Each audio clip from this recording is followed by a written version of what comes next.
kids opened their presents without me. My husband is usually an amazing partner and a great father. I mean, I'd go so far as to say that most of the time, he's the backbone of our family, the guy I can always count on. But today, I'm so mad I don't even recognize myself. I don't think I've ever been this angry, not even when I accidentally melted my favorite sweater in the dryer. It started this morning, around 8:30. I woke up to the sound of our kids running around the house. You know that chaotic, high-pitched excitement that only kids hopped up on Christmas magic can manage? That was it. I instantly knew what was happening. I threw off the covers and practically sprinted to the living room because I knew they'd be dying to open their presents. And here's the thing. I didn't want to miss it. That moment when their faces light up, their little gasps, the shrieks of Santa got me this. It's one of the best parts of Christmas. For me, it's the payoff for weeks of thinking, planning, shopping, and wrapping. But when I got there, I froze. Wrapping paper was everywhere. It looked like a bomb made of bows and glitter went off in my living room. And the presents? Unwrapped. Every single one. The kids, ages 5 and 7, were in the middle of the chaos, happily playing with their toys as if nothing was wrong. My heart sank. I felt a lump rise in my throat. I stood there for what felt like forever, just staring at the mess and the kids before the tears started falling. And then, without saying a word, I turned and walked back to my bedroom. That's when the sadness turned into something else. Anger. Pure, seething anger. I slammed the door shut and started yelling, not at the kids. Let's be clear on that. I don't yell at my kids, no matter how upset I am. But I let it all out to my husband, who of course came in to check on me. I asked him, or rather, I screamed at him, "Why didn't you wake me up? Why couldn't you just hold the kids off for a little longer?" And you know what he said? He said, "I never wake you up in the morning." Are you kidding me? It's Christmas morning. I didn't hold back. I called him an asshole, not my finest moment, I'll admit. And I demanded to know why he thought videotaping it was an acceptable substitute for me actually being there in person. He apologized, but kind of shrugged it off as if this was no big deal. He didn't accuse me of overreacting, but he also didn't seem to understand just how hurt I was. So here I am, feeling like the Grinch in my own house. I've got this mix of sadness and anger swirling around, and I can't even bring myself to feel excited about Christmas anymore. I didn't want to make a big scene in front of the kids, so I tried to focus on them, but deep down, I just felt hollow. Like, what's the point of putting in all this effort if I don't even get to share in the best part? Edit. Clearing up a misconception. A lot of people seem to think I screamed and cursed in front of my kids. I didn't. I made sure to go to my bedroom to have a private meltdown. When I yelled, it was just at my husband, who came to see what was wrong. Could I have handled it better? Probably. But emotions are messy, and I was overwhelmed. Update 1, 2 days after the original post. It's been 2 days since Christmas morning, and I'm still processing everything. My husband and I finally sat down to talk about what happened. I didn't sugarcoat anything. I told him exactly how much it hurt to miss out on the moment of watching our kids open their presents. I told him that it wasn't just about the gifts, but about the experience, the joy of seeing their excitement, and the connection of being there as a family. I told him it felt like something was taken away from me that I can't get back. At first he was quiet. That's how he is. He needs time to think before he speaks. When he finally responded, he admitted he'd screwed up. He said, "I wasn't thinking. The kids came downstairs so early, and they were already so excited. I didn't want to deal with the tantrums or tell them no, so I let them open the presents. I thought filming it would make up for it. And I thought letting you sleep was the right thing to do." Hearing his explanation didn't take away the hurt, but it gave me some perspective. I realized he wasn't trying to be selfish or dismissive, he just didn't think it through.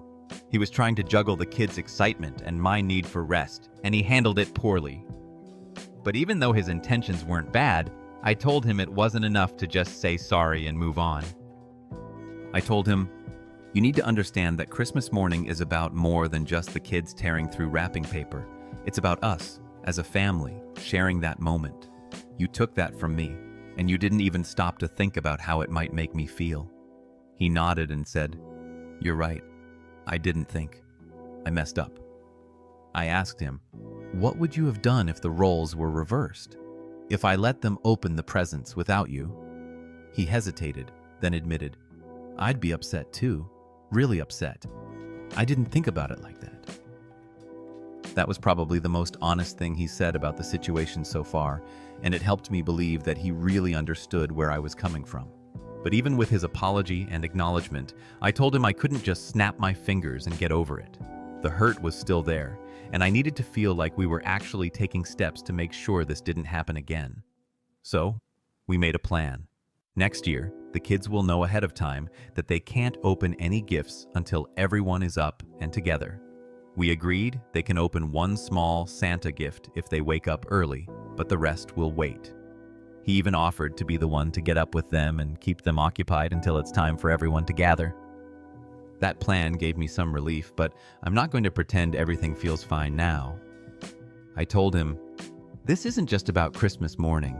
It's about feeling like my feelings and what's important to me actually matter to you." I think he got it, or at least I hope he did. He's not a bad husband or father, but sometimes he can be so focused on getting through the moment that he forgets to think about the bigger picture. The past 2 days have been a mix of relief that we're talking and frustration that I still feel this way. I don't know how long it's going to take to fully let go of this, but for now, I'm holding on to the fact that we're trying. He's trying, and I'm trying too. We'll see how things go from here. For now, we've got a plan, and I'm cautiously hopeful that this won't happen again. I just wish it didn't have to hurt this much to get to that point. Update 2, 5 days after the original post, and it's been 5 days since Christmas morning, and while my husband and I have talked, I can't shake the feeling that he doesn't fully understand the depth of how much this affected me. Sure, he apologized, and we made a plan for next year, but his day-to-day behavior hasn't changed much. He's been going about his usual routine as if everything is fine, and it's been messing with my head. I keep finding myself wondering if I'm overreacting. Am I blowing this out of proportion? Was it really such a big deal, or am I just stuck in my feelings? These thoughts have been looping in my mind, and the more I try to push them aside, the louder they get. I know what some people might say. He said sorry, so move on. But it's not that simple. The apology felt surface level, like he was saying what I needed to hear to end the argument, not because he truly grasped why I'm still hurt. Every time I see him just sitting there, scrolling on his phone or watching TV like nothing happened, I feel this pit in my stomach. It's like, does he even care? Does he realize how much this is still weighing on me? I've tried to explain my feelings again, but it's exhausting to have to keep bringing it up. I don't want to nag or seem like I'm dwelling, so I've started keeping quiet about it. And that silence, it's slowly creating this invisible wall between us. I've noticed myself pulling away without even meaning to. When he tries to start casual conversations, I respond with short answers or act busy. At night, instead of cuddling up on the couch like we usually do, I sit at the other end or pretend to be too tired to talk. It's not intentional, well, not entirely, but it feels easier than trying to fake that I'm okay when I'm not. The distance is growing, and I can feel it, but I don't know how to stop it without diving back into another heavy conversation that I'm not sure he even wants to have. I keep replaying Christmas morning in my head. The image of the kids surrounded by torn wrapping paper, the sound of their laughter without me being a part of it. It's like a loop I can't escape. And every time it comes back to me, so does the anger. Not as fiery as it was that morning, but this slow, simmering frustration that's hard to let go of. I think what makes it worse is knowing I can't get that moment back. It's done, and I have to live with that. I've also started questioning myself more than I'd like to admit. Am I making this into something bigger than it is? Would other moms just shrug it off and move on? I don't want to be the person who holds on to a grudge, but I also don't want to pretend everything is fine when it's not. It's such a confusing space to be in, this limbo of not wanting to fight but also not feeling ready to forgive completely. To add to all of this, I feel like my husband thinks the issue is resolved. From his perspective, we talked, we apologized, and now it's time to move on. But for me, the hurt hasn't faded. And because I'm not bringing it up again, I think he assumes I'm over it. It's frustrating because how do you tell someone you're still struggling without sounding like you're trying to start another argument? I've caught myself scrolling through social media late at night, reading posts and comments about similar situations, hoping to find validation or maybe just a different perspective. I know it's not the healthiest coping mechanism, but it's been weirdly comforting to see that I'm not alone in feeling this way. A lot of people talk about how emotional labor and invisible expectations in relationships can create these kinds of conflicts, and it makes me wonder if that's part of what's happening here. Maybe my husband doesn't fully understand what this meant to me because he's never had to carry the emotional weight of planning holidays the way I do. To him, it's just presents. To me, it's everything those presents represent: the thought, the effort, the love behind them. At the same time, I don't want to villainize him. He's a good man and a great dad, but sometimes I feel like we're on completely different wavelengths when it comes to emotional connection. It's like I'm over here drowning in feelings while he's just floating along, oblivious to the undercurrent pulling me down. The loneliness has been the hardest part. I've felt more disconnected from him in the past few days than I have in years, and it's scary. I want to fix this, but I don't know how to bridge the gap when it feels like I'm the only one who still sees it. For now, I'm taking things one day at a time. I haven't decided if I want to bring it up with him again or just give myself more time to work through it on my own. I don't want this to fester and turn into something bigger, but I also don't want to force a resolution when I'm not ready. I'll keep updating as things unfold, but right now, it feels like I'm stuck in this middle ground, waiting to see what happens next. Update 3, 7 days after the original post. Well, things have officially hit a breaking point. I didn't think it would get worse than the quiet tension I've been feeling for the past few days, but here we are. Yesterday, my husband and I got into the biggest argument we've had in years, and honestly, I'm still reeling from it. I don't even know where to begin, but I'll do my best to lay it all out. It started with a conversation that I thought was going to be constructive. I'd been sitting on a lot of feelings for the past few days, and I decided I couldn't keep avoiding the issue. The distance between us was getting unbearable, and I figured if I didn't bring it up again, it would only fester. So I told him how I'd been feeling, how I still felt hurt and disconnected, how it seemed like he'd moved on while I was stuck in this emotional limbo. I told him that I didn't feel like we were truly on the same page yet and that I needed more from him to feel like we were actually resolving things. At first, he listened. He sat there while I poured my heart out, nodding occasionally, but mostly just looking tired. I could tell he wasn't thrilled to be having this conversation again, but I pushed through anyway because I thought it was important. When I finished, I asked him how he felt, and that's when things went downhill. He sighed heavily and said, "I don't know what else you want me to say. I've apologized.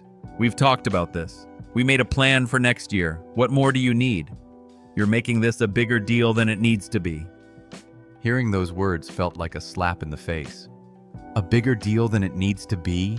I repeated, my voice already rising. "Do you even hear yourself right now?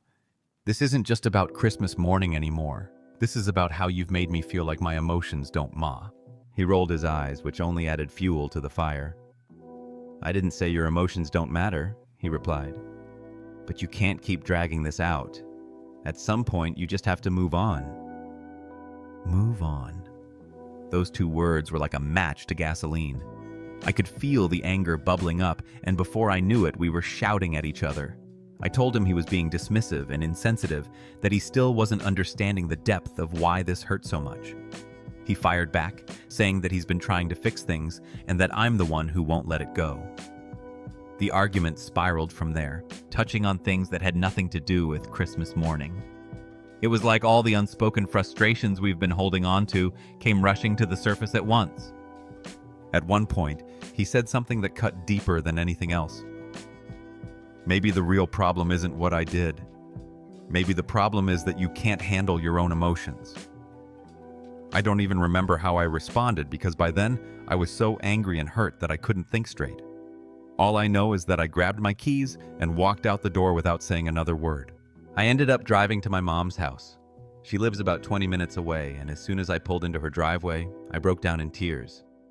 I didn't explain everything to her. I just said I needed a place to clear my head. She didn't press me for details, which I was grateful for. I spent the night in the guest room, trying to process everything. This morning, I woke up feeling drained and defeated. I've been replaying the argument in my head, wondering if there's any way we can come back from this.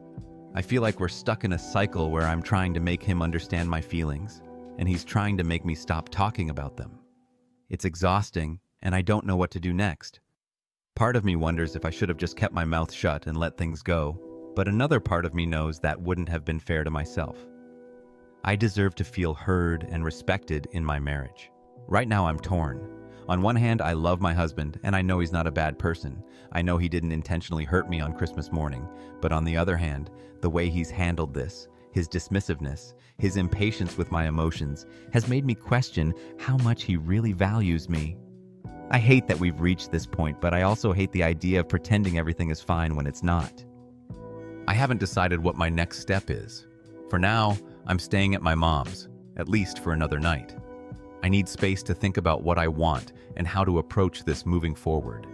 I don't want to make any rash decisions, but I also don't want to keep living in this limbo of unresolved feelings and unspoken resentment. Part of me is afraid that if I go back home too soon, we'll just fall back into the same patterns. I don't want to have another explosive argument, but I also don't want to let this slide without addressing it properly. I'm hoping that a little distance will help both of us gain some clarity. I'm not sure what the next update will look like, but I'll keep you posted.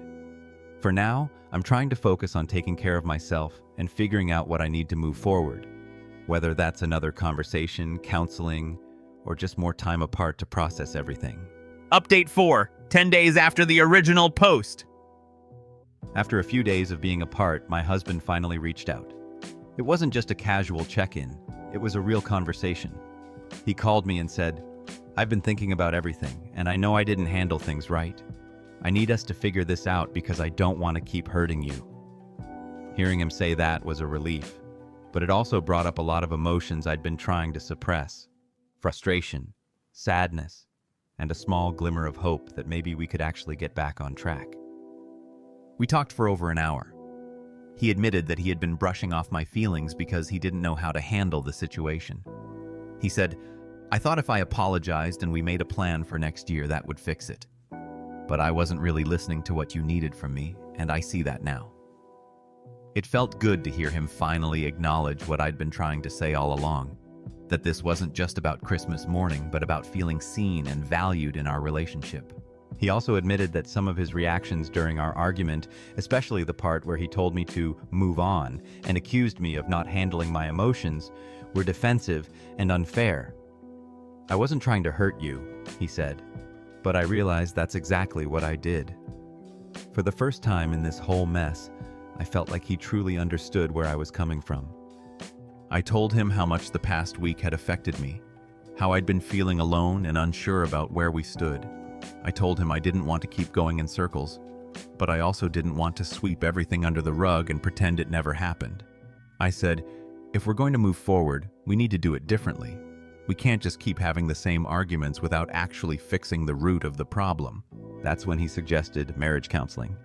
He said, "I think we need help. I want to learn how to communicate better, and I want us to be stronger after this, not weaker." I'll admit I was caught off guard. My husband has never been the type to suggest therapy or anything like that, so hearing him say it made me realize just how serious he was about repairing our relationship. I agreed, but I didn't do it lightly. As much as I want things to get better, there's still a part of me that feels hesitant. I'm not sure if counseling will solve everything or if it's just a band-aid for deeper issues we haven't fully acknowledged yet. But I'm willing to try. At the end of the day, I love my husband, and I believe we have a strong foundation. It's just been shaken by this whole experience. We scheduled our first session for next week, and I'm trying to keep an open mind about it. I've been doing a lot of reflecting over the past few days, and one thing I've realized is that this isn't just about him not understanding my feelings. It's also about me learning how to express what I need without letting it build up until I explode. I've always been the type to bottle things up, thinking I can handle it on my own, but this situation has shown me how much damage that can cause, and at the same time, I want to make sure that my husband understands his role in all of this. It's not enough for him to just apologize and move on. He needs to show me through his actions that he's committed to doing better. I've told him as much, and he's agreed. He said, "I want to be better for you, for us. I don't want you to feel like I'm not in this with you." Despite the progress we've made, I'm still cautious. There's a part of me that's scared to fully trust that things will change. What if we go to counseling and nothing improves? What if we fall back into the same patterns? These thoughts keep creeping in, and I'm trying not to let them take over, but it's hard. For now, I'm back home, and things have been tentative. We're being polite and kind to each other, but there's still an undercurrent of tension. It's like we're both afraid to say or do the wrong thing, so we're walking on eggshells around each other. I hate that it's come to this, but I'm hopeful that counseling will give us the tools we need to break out of this cycle. On a lighter note, the kids seem completely oblivious to everything that's been going on between us. They're still playing with their Christmas toys, and seeing their joy has been a small comfort amidst all the chaos. I've been trying to focus on them as much as I can. It's a reminder of why this all matters so much. At the end of the day, I want us to be a family that thrives together, not just one that goes through the motions. I'll keep updating as we go through this process, but for now, I'm cautiously optimistic. It feels like we're finally starting to address the real issues instead of just skimming the surface. Whether or not we can fully heal from this remains to be seen, but at least we're trying. That has to count for something, right?